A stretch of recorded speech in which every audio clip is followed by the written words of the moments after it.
Banalata, please ফিরে এসো তুমি আমার জীবনে। তোমায় আমি সত্যিই খুব ভালোবাসি গো। এমনটাই বলতে শোনা যায় বনলতার বয়ফ্রেন্ড ময়ূক বনলতাকে।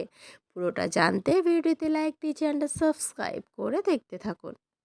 কোণে দেখা আলো সিরিয়ালের আজকের পর্বে আমরা দেখতে পাবো বনলতা ময়ূকের সাথে দেখা করতে আসে। ময়ূক তাকে কোথায় দেখা করতে হবে তার ঠিকানাটা দিয়ে দিয়েছিল। সেই ঠিকানা অনুযায়ী বনলতা সেখানে হাজির হয়ে যায় ঠিক সময়ে। ময়ূকর সাথে বনলতার দেখা হলে ময়ূক বলতে থাকে বনলতাকে, বন্যা, আমি তোমায় সত্যিই খুব ভালোবাসি গো। প্লিজ ফিরে এসো না আমার কাছে।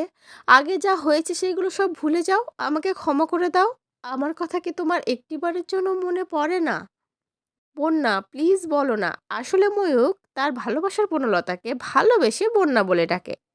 কিন্তু বনলতা বলে যে, ময়ূক প্লিজ তুমি চুপ করো। আমি আর তোমার কাছে কোনো দিনও ফিরে যেতে পারবো না। আমি তোমার কাছে ফিরে তো চেয়েছিলাম যেতে। কিন্তু তুমি আমাকে কি তখন নিয়েছিলে? ফিরিয়ে দিয়েছিলে। এই তোমার জন্য এত কিছু কাণ্ড করেছিলাম আমি।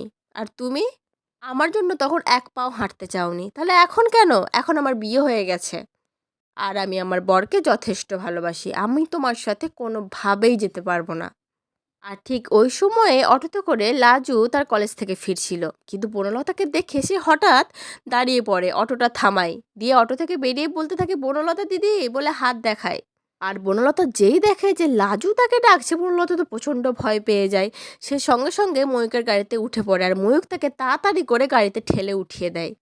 মানে বনলতা এমন ভান করে যে লাজুকে সে চেনেই না, লাজুকে সে দেখতেই পায়নি, এরকম একটা ভাব করে গাড়িতে উঠে সেখান থেকে বেরিয়ে যায় ময়ূকের সাথে। তারপর লাজু বাড়ি ফিরে আসলে দেখে বনলতা সবার সাথে গল্প করছে।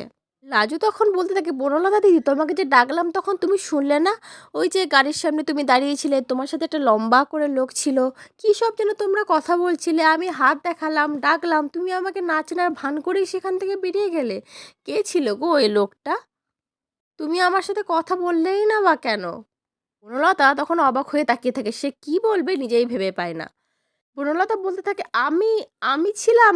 দূর, তুই ভুল দেখেছিস লাজু। কাকে না কাকে দেখেছিস আর আমাকে ভাবছিস তুই যে আমি ছিলাম। ওটা আমি ছিলাম না। তখন লাজু বলতে থাকে, না, তুমিই ছিলে, আমি চিনতে কিচ্ছু ভুল করিনি। অনুভব তখন ভাবতে থাকে নিশ্চয়ই কেউ একটা ছিল। লাজু তো মিথ্যে দেখবে না, মিথ্যে বলবে না। আমাকে এবার খোঁজ নিতে হবে।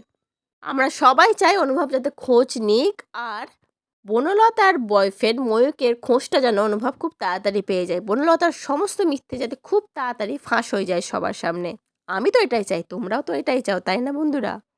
তো তোমাদের আজকের পর্বটা কেমন লাগলো অবশ্যই কমেন্ট করে জানিও। পরবর্তী আপডেট নিয়ে তাড়াতাড়ি আসছি, সঙ্গে থেকো, সাথে থেকো, চ্যানেলটা সাবস্ক্রাইব করে দিও। ধন্যবাদ।